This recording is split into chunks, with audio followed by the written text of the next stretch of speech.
माणत्री ग्राम जो वार्षिक महोत्सव होची बहु पुरातन कालरू एठारे एभली प्रतियोगिता हुए आखपाख अंचल जो कीर्तन संकीर्तन मंडली आसिकी मृदंग प्रतियोगिता हुए आईटा हूँ दीर्घ दिन परंपरा एवं आमे समस्ते मुझे पिला बेलू अनुष्ठान में सदाबले आसी जोग दिए एवं एबे सरपंच होला परे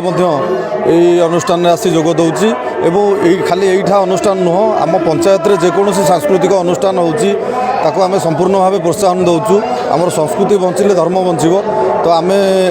मूलरू आमे धर्म को भल पाउथिबा लोक तेणु आमे जेकोसी धर्मर जेकोसी सांस्कृतिक कार्यक्रम आमे सेतरे जोग देई लोक मानकु सहयोग आमे सब जगह को जाइछु किंतु एते मेला कौट देखी नु सबुठी 2 मंडल 3 मंडल 3टा मंडल जाई करती कि एठे देखुछु 20-30 मंडल नाम संकीर्तन चली प्रतियोगिता बेले लगुच भारी आनंद लगुच सबुठी जाऊँ कि एठे जो आनंद एठे जो खुशी लगुच जो प्रेम लगुच भाव लगुच माने सतरे लगुच यहाँ वैकुंठ भुवन बेले लगुच पूरा आनंद लगुच सबाटी ए ग्राम प्रतियोगिता एमती लगुच बढ़िया सुंदर लगुच आम मानक प्रेम आसुची भक्ति आसुची भाव आसुची आउ ये प्रतियोगिता सब वर्ष एमती चली था आम समस्त एमती आसी था आनंद लगी था अच्छी कारण एड़ बड़ सभा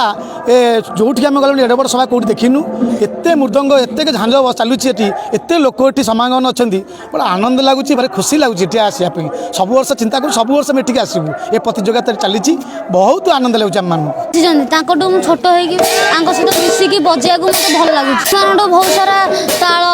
एवं बाजा शिखार मृदंग बजाइबार किसी ताल शिखे मत खुशी लगुच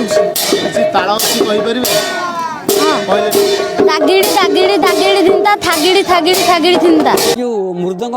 प्रतियोगिता होउची हाराहारी 60-70 जोड़ी आसुंती भितर जी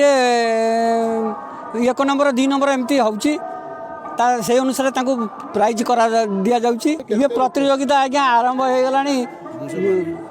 171 मसीहा ठारू आरंभ करी 252 वर्ष है बहु पुराणा आमे पिला बेलू देखी आसुची जे ये प्रतियोगिता चली